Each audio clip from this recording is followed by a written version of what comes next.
Hey, guess what? We are doing this thing called Shop Showdown. We got Anthony here. Anthony, how we doing? Justin as well. Good. So here's how it goes. We are doing this thing called Shop Showdown.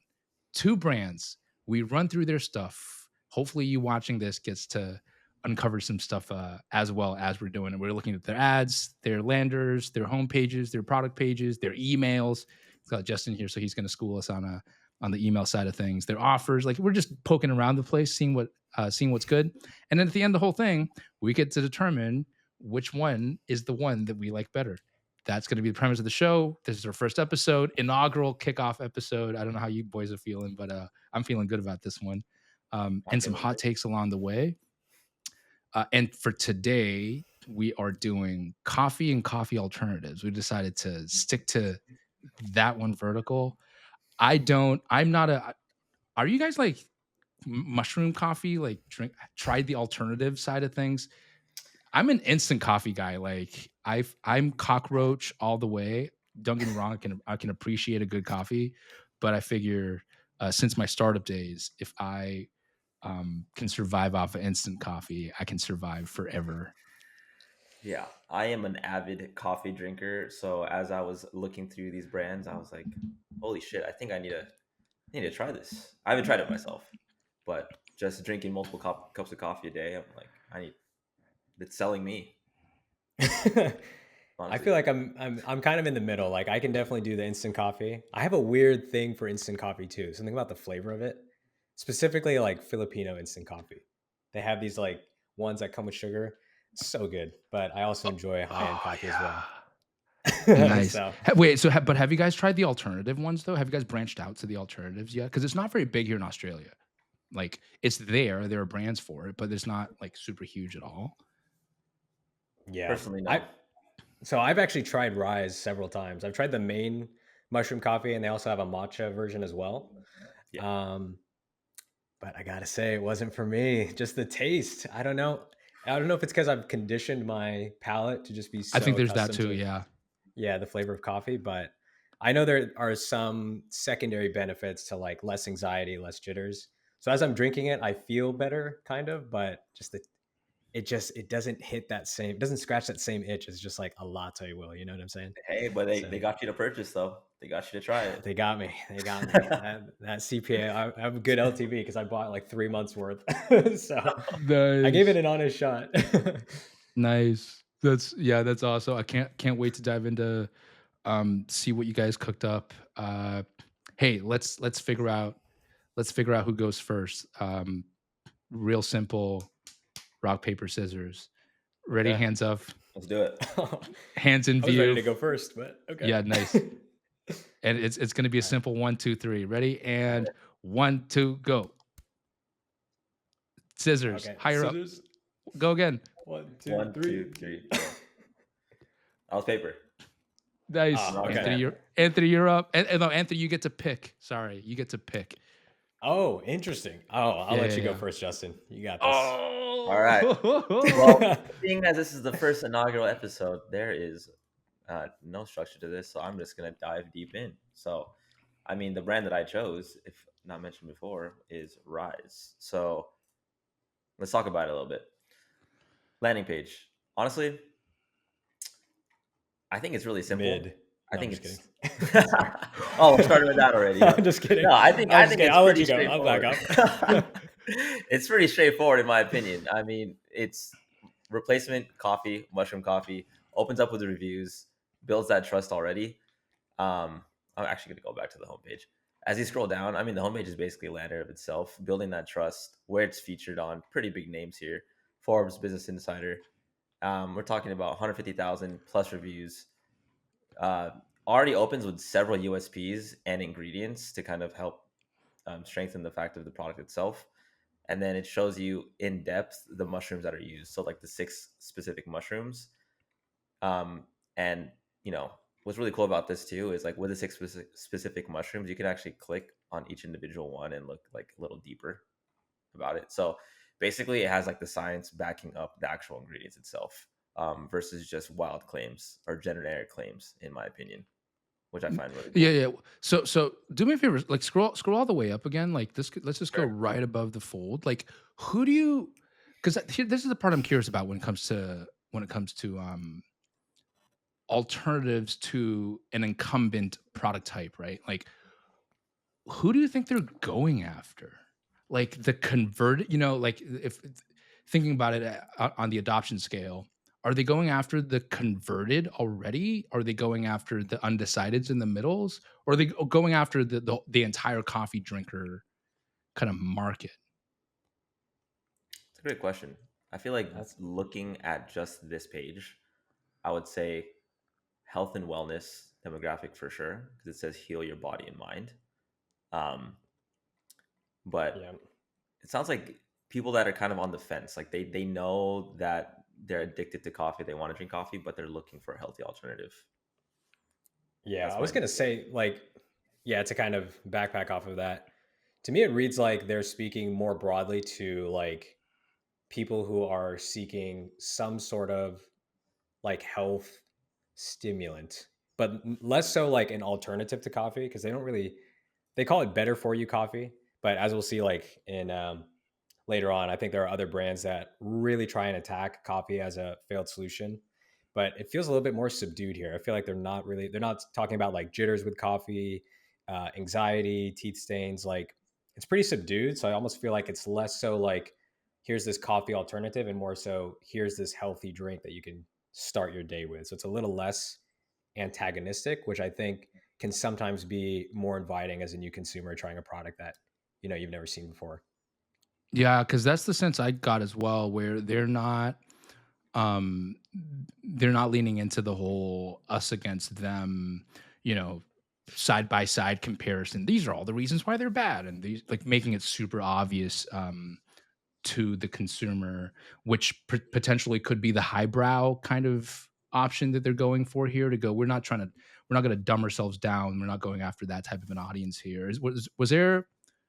Was there anything on the like? Did you uncover anything from a like from their content that gives Yeah. us any clues, Justin? Let me share that.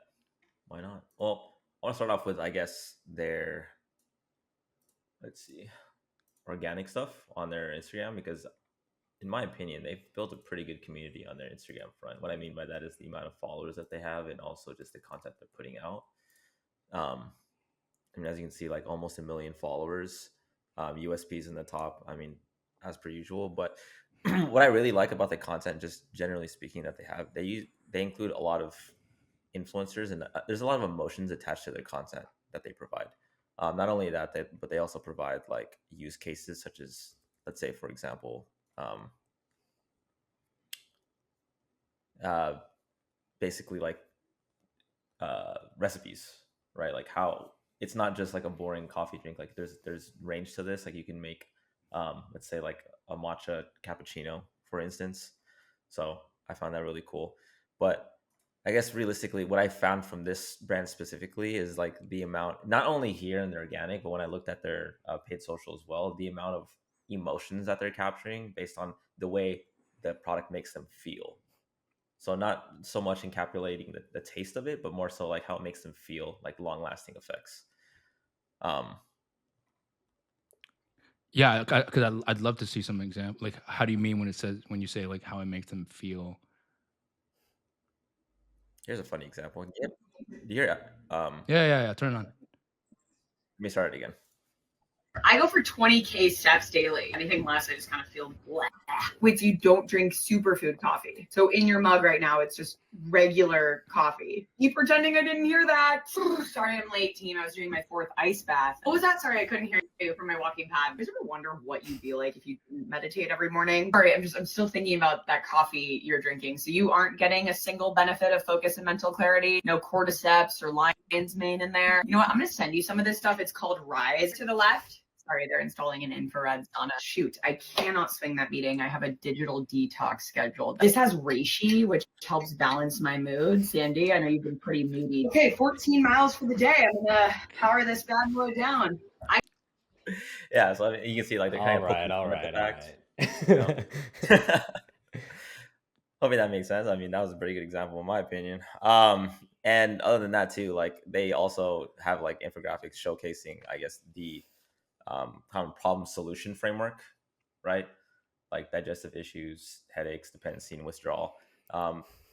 Most common in caffeine. So like kind of problem solution framework, and also emotional wise, like how it makes you feel. I mean, is it okay if I share Atria? Is that okay? If I share that here? No, that's the point. Page. Okay. I'm gonna let me see. Um, I feel like that lady perfectly encaptured like what I was talking about earlier with their homepage. It's like very highbrow. Like that was the target audience to me. Like Zoom, I'm gonna say middle-aged millennial, potentially potentially offensive there, but that was like their customer avatar, I feel like, just based off their organic and the website. yeah, 100%. And by all means, I am not the in-house, paid social expert here, but I do know one thing. I do know multiple things about marketing, and one of which is capturing that emotion using like actual people and influencers in a sense is what they do majority of the time when looking at their videos. So, I mean, most of this, I mean, this is in Spanish, but I mean, as you can see, like if looking through most of their content and their paid social ads that are live for the longest time, it's majority actual people. Can we watch the one where it's the dude on like the This guy? green screen? Yeah, green screen with the you read my mind completely. Oh, that's a good hook.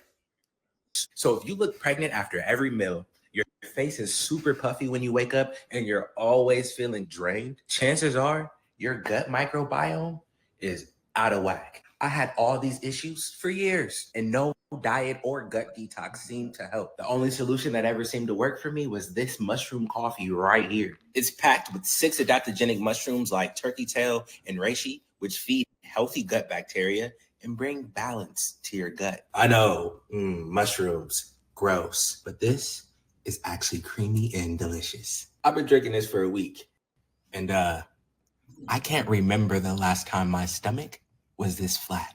I can eat whatever I want now, and I no longer wake up in the mornings looking like a puffy penguin. They're actually running a huge sale right now with free shipping and free gifts on your first order. They sold out last month, but if you see the link down below, that means they still have some in stock. Go and grab your bag right now before they sell out again. Go now. I do agree with Anthony though. That's a really good hook. And I love how that creator, like held, for me at least, as I was watching it, like he held my attention when he was like pointing up, and I was like, oh wait, he's about to say down, and then he just went down. I'm like, okay, cool. That actually kind of got me, because sometimes like tune out in the middle when they're just going on and on and on. I kind of like that as the segue to just keep that thing going. Yeah, 100%. And then even when I pull in Atria, like most of their hooks, I mean, some of these are in Spanish, but I mean, this is what happens when you drink one daily cup for 2 weeks, right? Before getting intimate in your 40s and up, watch this. Before having sex in your 40s and up, watch this. So it seems like they're definitely targeting a specific demographic, whether it be like in their 40s above, or I guess just the daily cup drink coffee. Are you we're still seeing your Atria, by the way. So it is still Atria, but I'm looking at the actual hooks here the last 30 days at least. Wow. So like I mentioned, before getting intimate in your 40s, end up watch this. Before having sex in your 40s, watch this. This is what would happen to you if you drink one daily cup of mushroom coffee for 2 weeks. So again, and even here, if you smoke or vape, so they're really trying to have you resonate with that hook right off the rip, right? Yeah, and even then, like that second line there, this is what would happen to you if you drink one daily cup of mushroom coffee for 2 weeks. It if I was sitting there ideating part of their team, it almost seems natural to go, wait, can we try one where it's this is what would happen to you if you drank just regular coffee for 2 weeks, and then go with that type of a how it's bad for you angle. But clearly they're staying away from that whole piece and just focusing on what the upside is. Yeah. Right. I think this is also a perfect example too of like, we just saw the website and how polished, and my initial impression of the homepage was that it was so mid and the color scheme was like just so bland.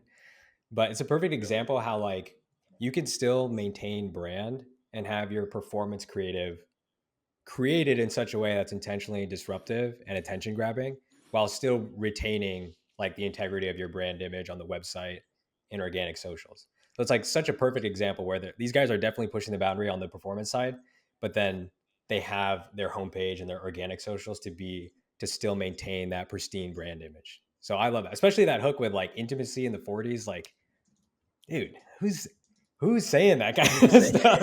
Yeah, like that's so good. But it's like that's such a good example where it's like let your performance creative be disruptive, and then let your website and your organic socials let that be like the brand image and the community that you cultivate. Yeah, that's very true. That's a good We point. need to pause you for a second because I think different generations are represented on this call. Me being the old fart in the room. What what comes across mid to you on the website? First of all, I fucking love that we're using mid. It's so savage. It's such a savage term. But if I went to most of the people around my age and I made a joke like, bro, that's kind of mid. Right? They'd be like, Gotcha. well, I don't understand what the fuck that means. But anyway, point being, what comes across as mid to you as you're consuming this?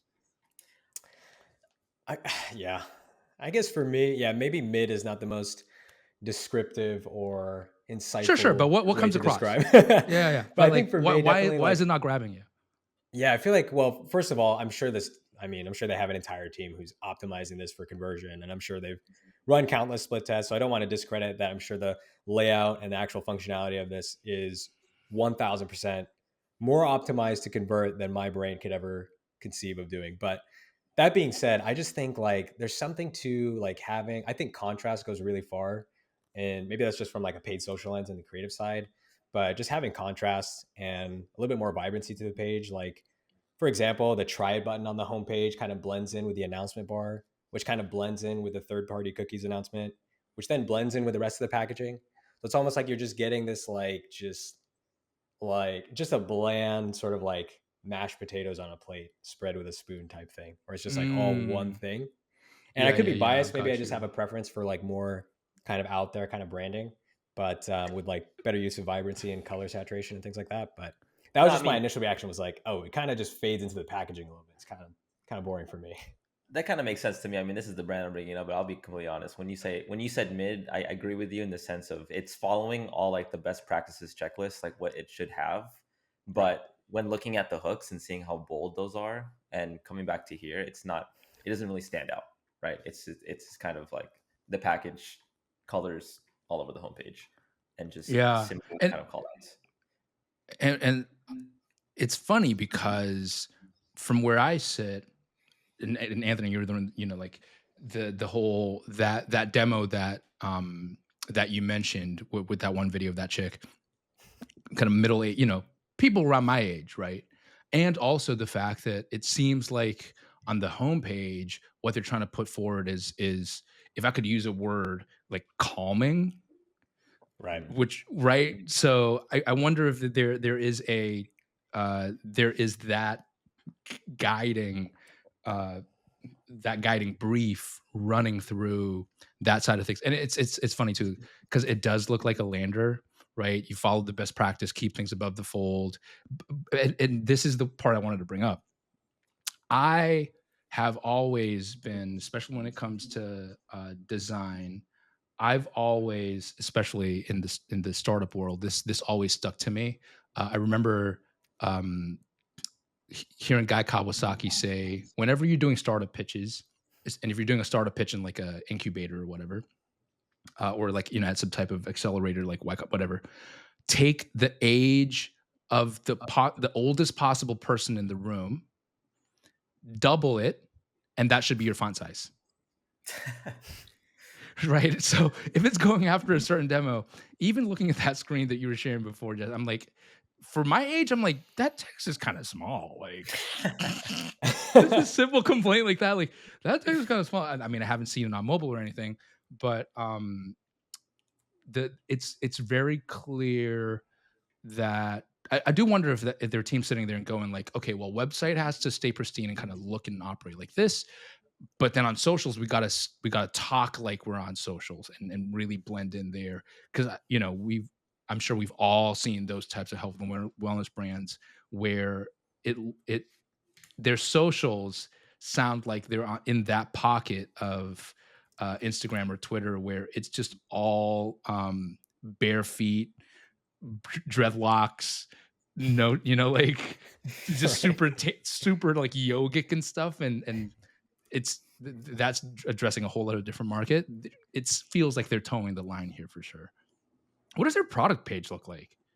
Yeah, I just had that pulled up. So I mean, here's where it gets interesting because I mean, I'm sure that they have so much data analytics that they leverage to kind of optimize this page to help increase their average order value just based on like the amount of value that they show in like a listicle formation here, and then also having things such as like the best deal for an entire set, which um, I think Anthony had mentioned he kind of converted on.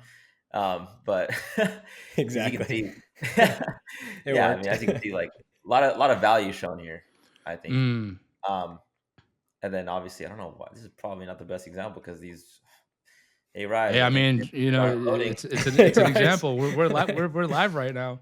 I don't think your images are loading, Rise. No, I'm just kidding. But yeah, like they have again, um, Yeah. just different, I guess, bundles, and then obviously different reviews. So something quickly I want to talk about too that I noticed on their website that I don't necessarily like is it seems like each individual product has its own like landing page, and you can't really navigate to another product from this page. So what I mean by that is if you want mushroom coffee, all you can buy here is just their standard mushroom coffee.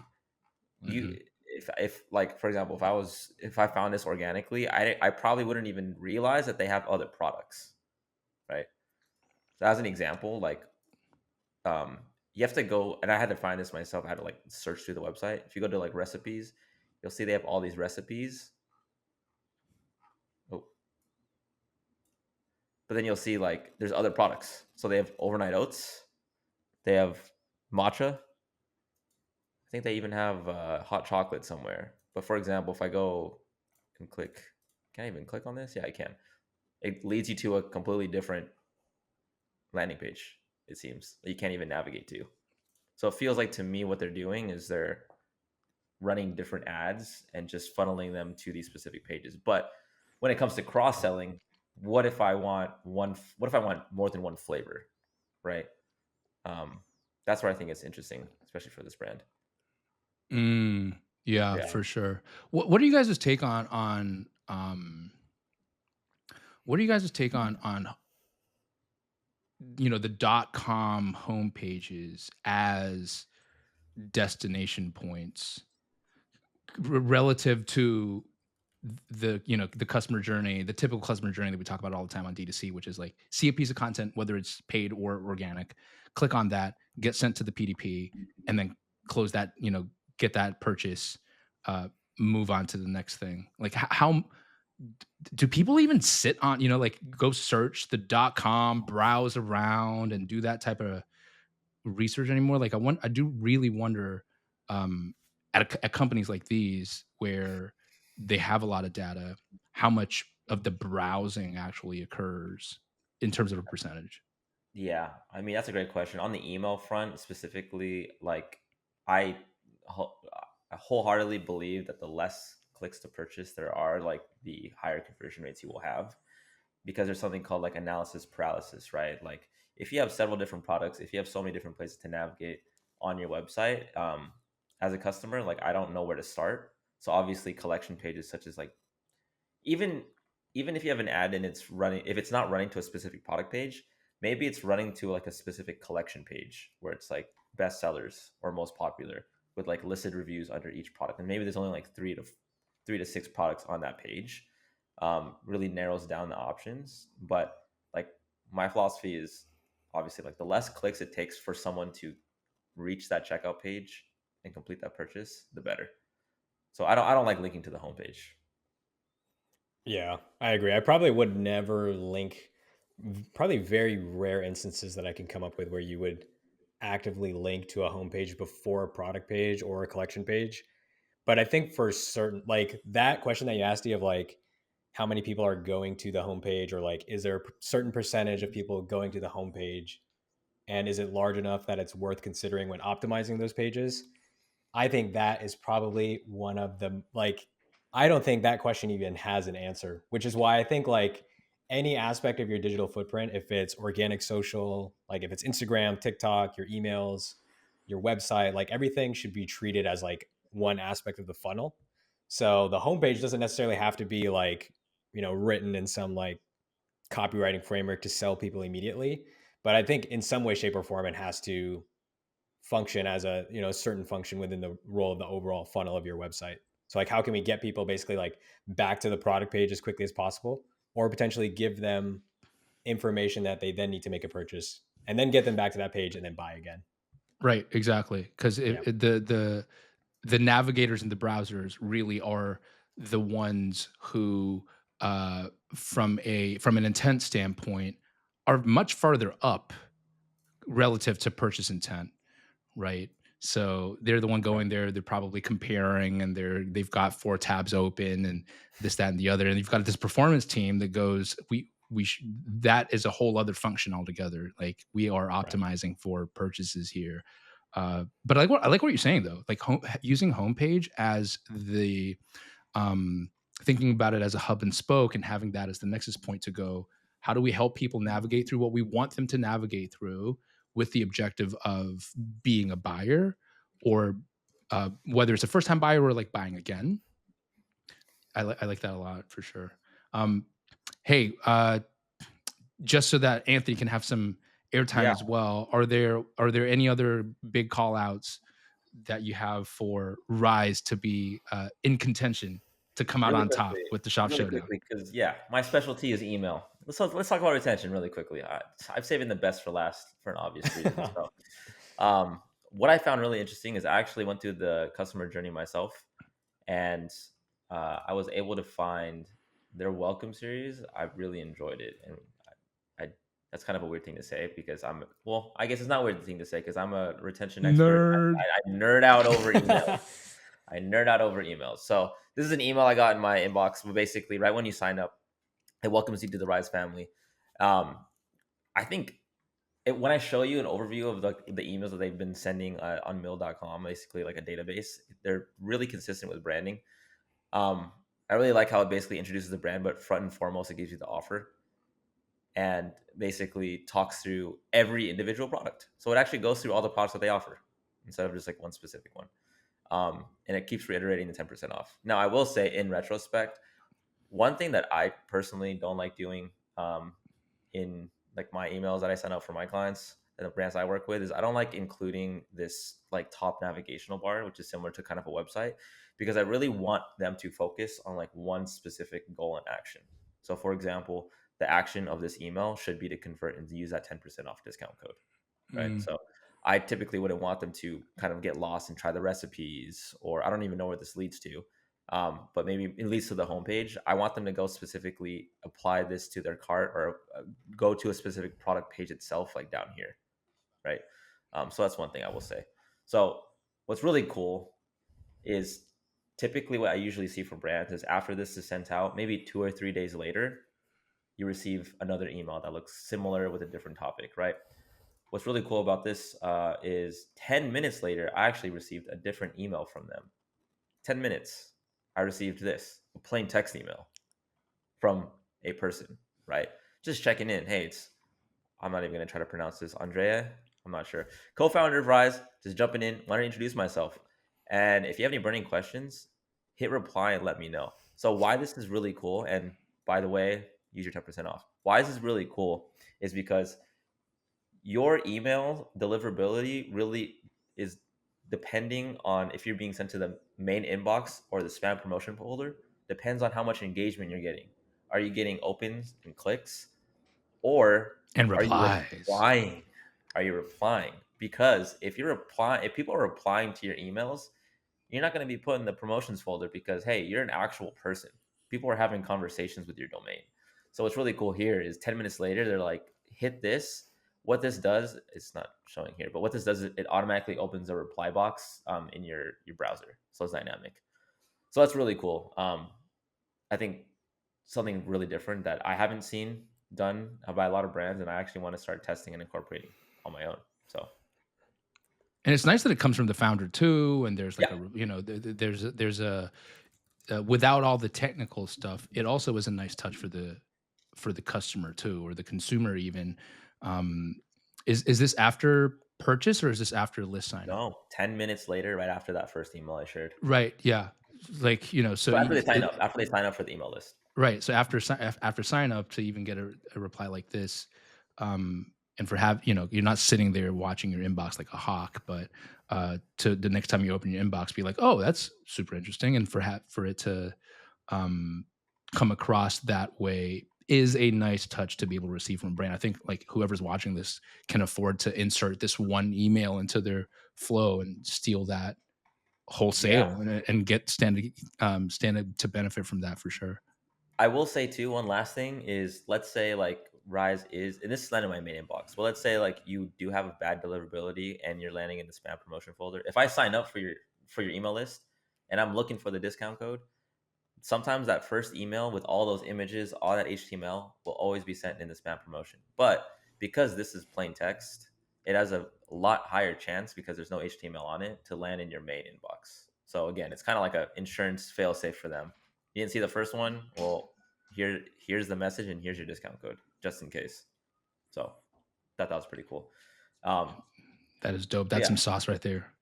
Oh yeah, just end it with a bang. Don't want to steal your thunder, Anthony. Go take the floor. All right. It's all yours. All right. That was good. But it's time to take a look at the superior mushroom coffee alternative brand. Not just saying that because I'm representing them in this video. Sounds a little biased. I do think they are doing a couple of things just a little bit better than Ryze. So I'll start with just taking a look at their homepage. I think one thing these guys are really good at doing all throughout the homepage as well as their product page is they recognize that people don't want your product, but they want what they think they'll get from the product. So there's very little text or headlines to talk about the product specifically. Right. So here it's like feel and perform your best to win the day. And then you have in like a subtext, like the actual product. Another thing I think they did differently than Ryze, which I think Ryze could do more of, is contrasting a little bit more heavily against coffee. Because I think that is probably one of the main things people are trying to get out of these alternatives. I mean, that's why they're called alternatives. You wouldn't have an alternative unless there's a failed solution you're trying to get away from. Yeah. And also the real life day-to-day conversations of people lamenting stuff like, man, I'm just drinking too much coffee. I got to wean off the coffee. I got to start going back to the gym. I got to drink more. Like, you know, those are real life conversations that are happening and actual like resolutions that people are making too. So it makes sense what you're saying. Exactly. And I feel like with Spacegood, and this kind of like contrasts really well, like with the visual aesthetic of the brand, is a lot of the messaging has an aspirational tone to it. Like this is a brand that wants you to aspire to a certain outcome or to a more idealized version of yourself. So that's why it's like feel and perform your best to win the day and your delicious daily dose of focus and energy. Yes. So there are all these different ways that they phrase things that are more aspirational and like trying to move you towards a certain outcome that you probably want if this type of messaging resonates with you. And yeah, just like scrolling further down the page, I mean, some of the visual content that they chose to feature is accentuated like perfectly to the main message of the brand. So you have a lot of stuff here, like a productivity protein smoothie, people working on laptops, people working on like computers, work from home, things like that. So their target, they know exactly who the target customer is. It's probably people who listen to like Andrew Huberman Lab. They're probably just life maxing, cold showers. They're watching their dopamine levels first thing in the morning. And they really wear lean WAP. into that. Yeah, exactly. They're tracking their sleep. And again, it's really like, it's sort of a different mushroom coffee alternative brand in the sense that it's really people like health optimizing, and coffee is a detriment to the optimization of your overall life. So use this instead, and less so like I feel like with Ryze, it's maybe a little bit subdued in the messaging where it's like, we just want you to feel good holistically. But this is no, we want you to feel good so you can do even better in like whatever your aspirations in life are. Um, yeah. So that's kind of like the main things that I took from the homepage. And I feel like, yeah, when I read this, I definitely resonate with it. And I feel like they're talking to me. And I can tell that the language is very genuine and authentic to people who are in this niche, because I do take cold showers every now and then. So I definitely resonate with this. Do you also wish that you lived in Austin? Like, not yet. You know, that kind of crowd. Yeah. It's like, Yeah. yo, gotta move to Austin, man. And then like, you know, do you know that guy Brian Johnson? Like, he's the one who's trying to preserve. But I do. You can string the thread all the way through as you're scrolling from above the fold down. Like, feel and perform your best. Delicious daily dose. Focus energy, and then down below, there's another operative word in there: upgrade, perform.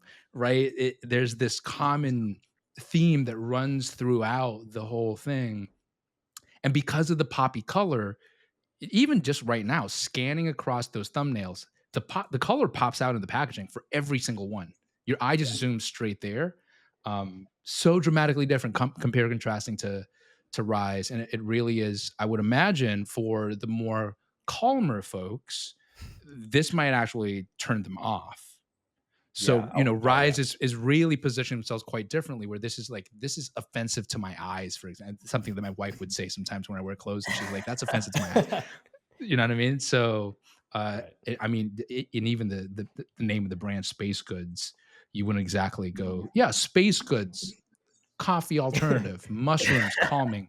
You don't exactly intuitively put those two things together, but these guys are doing it.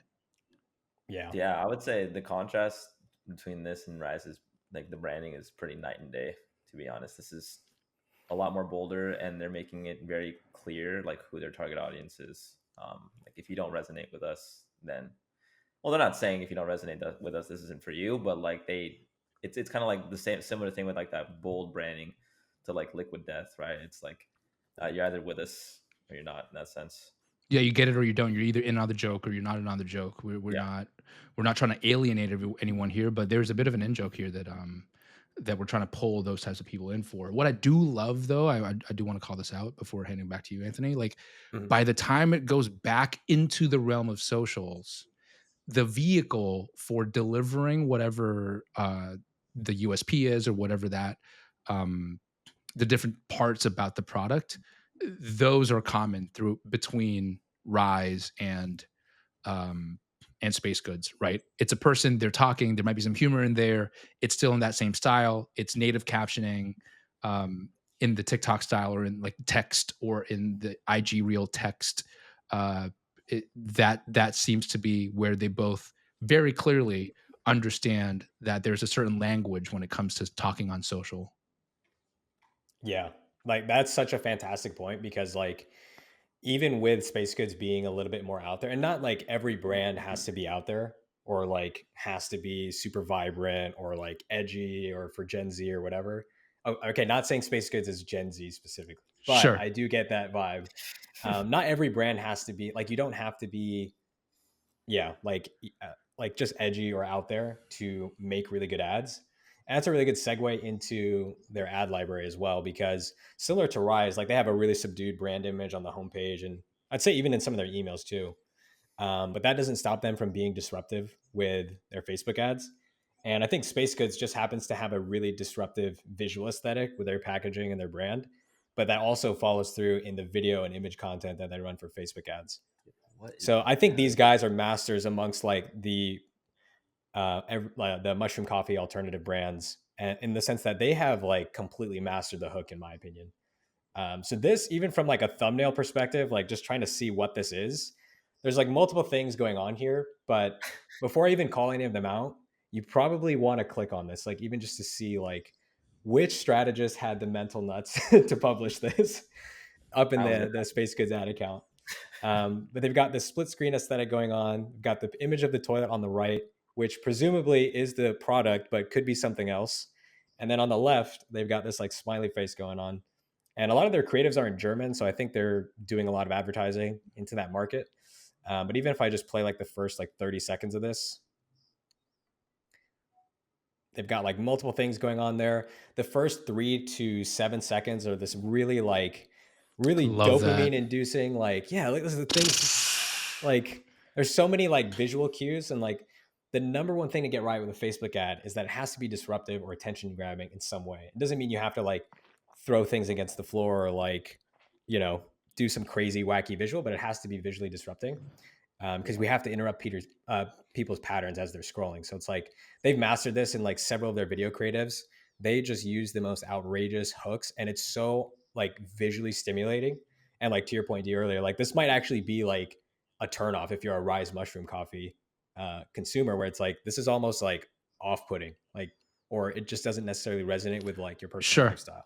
Sure. And someone from a who doesn't fall into this pocket would probably be like, again, that was really offensive to my eyes.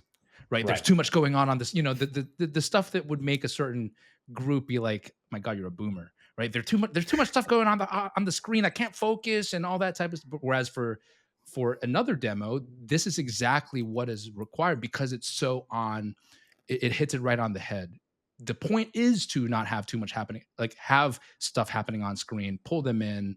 And it's, I'm so delighted to see them let their performance marketers do what their performance marketers need to do, like from a direct response standpoint, and let that be a playground to go, this is direct response. Right. Yeah, exactly. And I think Ryze and Spacegoods both do that, which is awesome to see, because I think there's a trap that brands fall into where they think like their brand image is what they need to use to communicate to their audience with ads. But it's like, no, those two things don't have to go against each other. They can actually exist or coexist and be two separate entities. And you can let your performance creative do its job, which is to get awareness and interest to your beloved brand on the website. And then you can have your beloved brand on the website be this really nice, curated visual aesthetic that, you know, is your kind of like vision of what it needs to be. But yeah, even something like this visual here, where like, I feel like there's a bunch of people who comment on this. They're like, I can't believe these guys wasted the coffee for this, or perfectly good glass just smashed on the floor. And it's like, those are the Ryze customers. And then you've got the Gen Z people who are just like, oh yeah, every time I drink coffee, like that's exactly what happens to me. So it's like perfect kind of contrast there with the audience. For sure. Cool. And they also have a bunch of other creatives. Like they do a lot of good work with images, and they do have a good mix of the sort of like high polished / high resolution content. Like a lot of their image creatives, like this is very polished and very much a contrast to the creative that we just saw, where it's really polished. It's got this nice bright bold headline up at the top, not a lot going on, social proof at the bottom right, and it's just, here's our product image, here's the USP, here's what it does. And so they're playing to multiple different audiences within their creative, but they have a really good understanding of their core audience with their video ads. But they have a mix of both, which allows them to obviously target, you know, multiple different pockets within their overall total addressable market. For sure. And like treating it like a playground, right?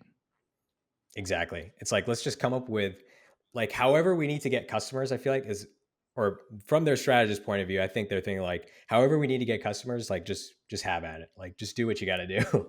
And the strategy, And let the like, numbers, and I'm sure on the back end they're looking at numbers and letting them prove themselves out and using that to iterate. But even there, just with you sharing your current state of the screen, you can go from highly graphically designed on the left, you've got something that looks like it's phone footage, to then a next one semi phone footage with a bit of text overlay, to highly graphically designed again, and then something that looks like a TikTok video, just in one row. Right. Exactly. Love that. And that comes from Facebook too. They're like, Facebook's product engineers will tell you like creative diversity is what the algorithm or what the targeting really thrives off of.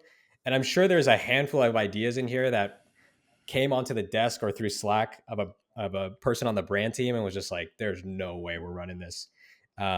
And I'm sure there's some of those concepts here that were totally against brand image or whatever. And same with Ryze that are now performing or have been on for a while. So yeah, you really have to do test a lot, and having that diversity is what's going to allow you to resonate with as many different types of people, because you just don't know like what types of people you're going to resonate with until you put the ad into the account. Totally, for sure. And if we can get nerdy here for 1 second about the whole the whole ML, like machine learning, algorithm, AI, Advantage Plus, creative diversity thing. I'm by no means a machine learning kind of expert whatsoever, but I read enough white papers and try to wrap my head around it as much as possible. The creative diversity thing, I think, doesn't land as profoundly as I hope it lands when I'm talking to certain brand founders. And they go like, yeah, but my aesthetic, I got to keep it within this one aesthetic. Here's a really, so I'm going to put this forward, see whether it lands with you guys. Okay. All three of us signed up to this one new kind of AI tool like Midjourney, but it's maybe, I don't know, instead of it being mid, it's like great journey, right? So let's call it Great Journey. So greatjourney.com, we sign in. Now, if the training data for Great Journey had no diversity, but it was just cats trained on images of cats in all the various different ways that cats interact with the world. So cat in subway, cat on mountain, cat swimming underwater, cat whatever. And that's all you got, but you have an empty text prompt. And then when you type in man standing in New York subway train, you hit enter, very likely it'll be some kind of humanoid cat because there wasn't a lot of diversity put in there for the training data. So to tie it back to what y'all are talking, Anthony, what you're talking about, the more diversity we're feeding into it, it allows for a contrast point to go, oh, there's one vector, like there's one node here, and then there's another node there.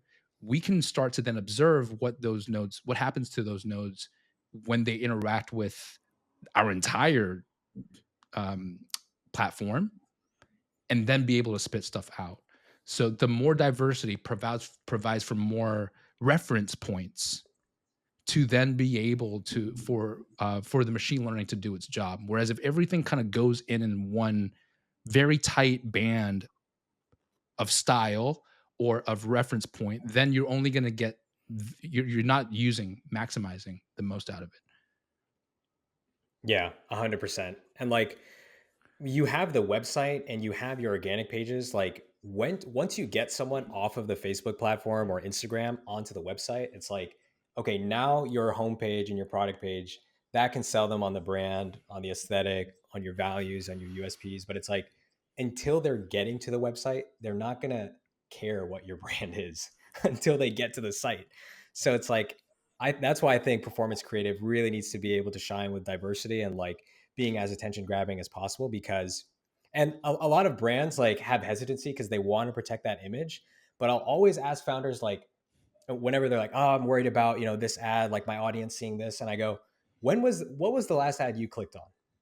And they can't say anything, they can't remember. So that's what I try to stress to like brands that are like, oh, we don't want to go too out there with our image on ad. I'm like, 99% of the people that see this thing aren't even going to remember it.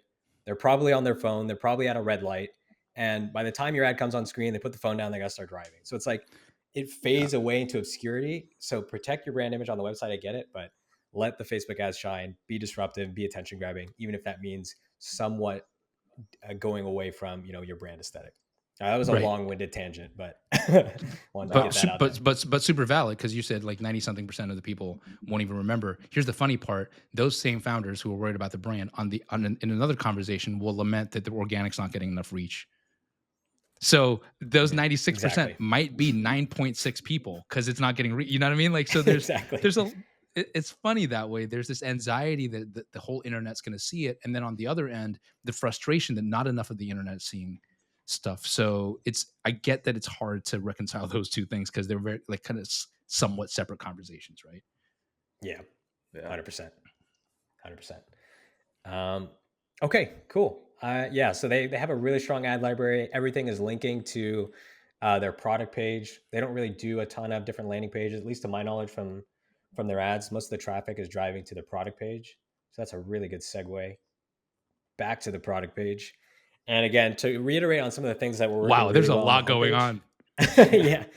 If you have like ADHD, like this will probably freak you out, because it's kind of freaking me out. And I don't even have ADHD. I'm just kind of freaked out by everything on the page. But kind of playing to the things that we're working well on the homepage. Again, like even the product title.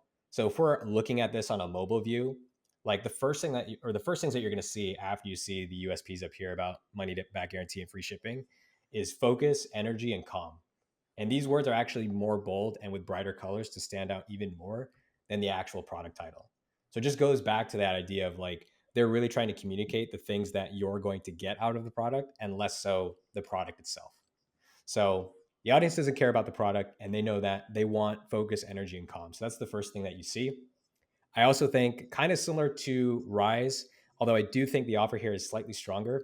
They do a really strong value stack here. So they have like all of the constituents of a really high performing acquisition offer where you have a relatively low price and then you have all of these additional pieces of value that create this discrepancy between price and value, so much so that you feel stupid saying no. So they have the free whisk, and a lot of supplement brands will fall into this trap of giving away like really lame stuff, to be honest. And I'm sure it's really good for the margins, but no one really wants like a free scooper. And to be honest, the free scooper is probably coming with the product as is. So I think that's kind of a lame gift to get. Like, would you not include the scooper with the space? Right. It's almost like the lameness is in the calling out of it. It almost turns into like a bad dad joke. Yeah. It's like, so I should be grateful you're giving me the scooper. Like, were you not going to give me the scooper for my $39 mushroom coffee alternative? So with that, they do a really good job of, they have like this free whisk, which like, you know, to stir the coffee, they have a free cup. I think the free tin is similar to the scooper in which it's not like a super high perceived value, but definitely the cup and the whisk are two things that I think most people probably aren't willing to pay money for. And they'd see that as like, oh, this is a really good deal. Mm-hmm. And they're really good about pronouncing that offer. So on the product page, or on the product images rather, and then above the fold as well, you know exactly what the free gifts are. And then you can see sort of like what I would call like a value stack where you're getting all of this and you're saving 68%. So you're getting 4 free gifts, 68%, 30 servings, normally costs 125. It's yours now for 39. One thing I noticed too with these guys that they do better than Ryze, in my opinion, is they actually have a subscription offer somewhere here. Yeah, subscription must have, I think, for any mushroom coffee brand. Why not? Like, if you can get people to come back and sign up and give them a slight discount, you're better off doing that. And then they even have like a small little upgrade option here if you're willing to take the upsell as well. And then like similar to what Justin was saying, where like on Ryze, you can't really access the different flavors. Here you can actually just click and then the product page is really satisfyingly switched to match whatever flavor is going on. So I think honestly, like in terms of above the fold, this is like a textbook above the fold hero section for any product page where you've got really strong images, really strong offer, and you're really focusing on communicating like what someone's going to get out of the product as opposed to like the product in and of itself in a vacuum. Do you mind going through like the actual images like on the main hero? Yeah, for sure. It looks like there's several different like infographic type. Yeah, even the like that's like such a subtle thing. Maybe I'm like reading into this because I was an English major, but I could be just reaching here. But like even the coffee like spilling out of the cup, I feel like is kind of playing on those aesthetics from like their video content, even the overall website where it's like, oh, that thing's about to spill out. But yeah, man, yeah, motion. You know, like you want to put motion into your stills, right? Like exactly. Yeah. Look at that. Here, have a cup of focus. Yeah, wow, man. Deserves a raise. Man. He needs a raise. Totally. Yeah. Yeah, then they've got the typical like, you know, feature images, and overall it's just a really well done compilation of images here. They're still hitting on all the traditional things that you would need, I think, with a set of high converting images, calling out the features, calling out the ingredients. But they still, even within the product images, find a lot of really good ways to insert their messaging and their USPs into the product images. Yeah, here's another good example. Yeah, all day focus. Yeah. Yeah, they're leaning there. There is no ambiguity in terms of where they're leaning in towards. Right. Yeah. Right. Yeah, and it's like, however obnoxious you might think it is, it's like, yeah, what you guys were saying earlier. It's almost like if you're in this community, like you get it, and if you're not, then you're probably a Ryze customer. Right, totally. Yeah. But one thing you cannot say about Spacegoods is that they're vanilla. Like in no way, shape, you know what I mean? In no way, shape, or form, you'd be like, oh yeah, yet another alternative. It's so hard to say that. You can't say that for this brand at all. Same kind of thing for Ryze. It's like they're trying to plant themselves firmly on the ground and draw the line here, but Space Goods takes it to like level 2. Right. Yeah, exactly. And the rest of the product page is pretty subdued. Like if you just look kind of like at the framework of what's occurring here, it's honestly not far off from what's happening with Ryze. Like there's so much attention put into the above the fold section, and they're really letting their messaging come through. But if you scroll like a little bit down, it's very similar to Ryze. Like here's how you use the product. Here's like this is probably the first like serious part of the landing page, if that makes sense, where it's like Yes. a little bit more sophisticated. Like, okay, here are the actual things, like, you know, down to like how much of each ingredient is in the product, nutritional info. And then outside of that, like the rest, again, like the rest of the product page is pretty subdued in my opinion. This was one thing that I don't believe Ryze had, where it was a clear contrast. And this is something that I think Space Goods does a lot more of, is they really, really, really antagonize coffee. Again, I think sort of plays into more of like a Gen Z type of audience. But they're really like trying to capture people that are coffee drinkers that are experiencing one or more or all of these bad side effects of drinking coffee, and trying to get them on the Space Goods. I absolutely love so textbook. So textbook. Drive for the conversion above the fold. Even though you can't follow absolute best practice of fitting the purchase button above the fold, like use that real estate well. And then as people are scrolling down, they're likely going to be the ones who want to do research. So make it easy for them to understand what is going on. Let each section breathe on its own. So much less clutter relative to the top. Mhm. And it's so clear. And then at the end of the whole thing, it's like, yo, if you're still convinced about coffee, let's show you that and make it obvious to you. So hit that try it now button. And then if you're still dubious about that, here's what everyone is saying. Yeah, exactly. Right after they call out coffee one more time, it goes straight into the social proof and the reviews. So it very much is a textbook landing page. Yeah, it's really well done. Not to be glazing the whole time, but I think it's really well done. Yeah. So I think that covers everything I wanted to talk through on Space Goods. Man, that was a ride. That was a complete ride. This episode 1. That's super fun. If you've been following so far, do us a favor. Comment down below if you think Ryze came up on top, or if you think Space Goods came up on top. I'm super curious to see where this thing goes. It's almost hard to compare, right? I would imagine that a certain pocket of people that leave their response would sit in one camp for particular reasons, and then for the Space Goods ones would be another one. It'd almost be interesting if you want to comment below and let us know who won. If you want to tell us your age, also, that would be a really nice little like bit of data to know. And then also what you like about it would also be super helpful to know as well. Yeah, I don't know. Do you guys personally lean towards, like, from a consumer preference standpoint, one or the other? Because here's the crazy part: same ingredients, guys. Yeah, it is.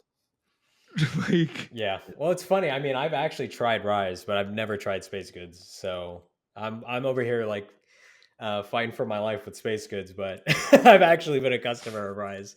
So I haven't maybe, tried, yeah. I haven't tried either, but I would say Space Goods is really resonating to me more, honestly. Like, I'm not gonna say I'm a Gen Z or anything, but I just love like the type of content that they're putting out, and like the type of person that they're targeting. That's basically me, you know. right? I think that's what I would Fascinating. do.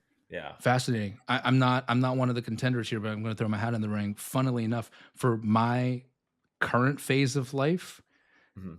the calmness of what Ryze is telling me feels to me like this is what I need in my life. Again, how wacky. Same end product, or same ingredients at least, right? Like I haven't tasted it or anything, but at the end of the Right. day, the claimed outcomes, or those claimed the benefits that they're claiming, same. But for me, it's like, yeah, I'm not like I'm already Mr. Go Go Go, work like crazy, all that type of stuff. Some calmness in my life might be the go. That's fascinating. Can't wait to hear what you guys think. Put it into the comments. Boys, first one in the can. I cannot wait for more to come. Hey, let's do this. One of the benefits of being a guest on the show is that you get to pick what we think the next niche should be. Let's try that. So put people like, because we managed to pick coffee for today. What comes to mind that you would love to see next? That is a good question.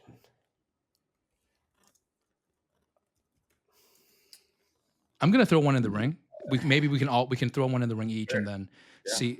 We've never done this before, guys. I don't know what we're doing here. I'm gonna throw something that I don't see a lot of, and I'm not a big consumer of, but men's jewelry. I kid you not. I literally just typed up jewelry in a Chrome tab right now because I was thinking of that too. But men's jewelry could be interesting. I was thinking something. I was thinking supplements again, but we literally just did that. So yeah, either men's jewelry I think would be interesting, or I think clothing too. Like taking a look at like a True Classic or a Cuts, for example. I mean, those guys sell shirts and they have to make it entertaining on the ad front. So I think that could be a good route to go as well. Yeah. Fair. I'm going to just take a completely different direction here. I'm going to say pet supplies or like anything in the pet industry, because I think it'd be interesting to understand, like, if you're trying to target someone who's not directly purchasing for themselves, how you would get them to purchase.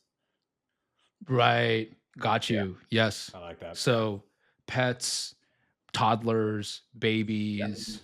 Yeah. Mm-hmm. Right. Interesting. Okay. So we got men's jewelry. We got the True Classics, that realm. We also got the pet space. Let's throw that into the backlog, and then those three can be the options for the next crew to come on. Boys, thank you so much for this. This was so fun. I hope it was fun for you guys as well. See you guys next time as we try episode number 2. Can't wait to see who came up tops for this one. See you, everybody.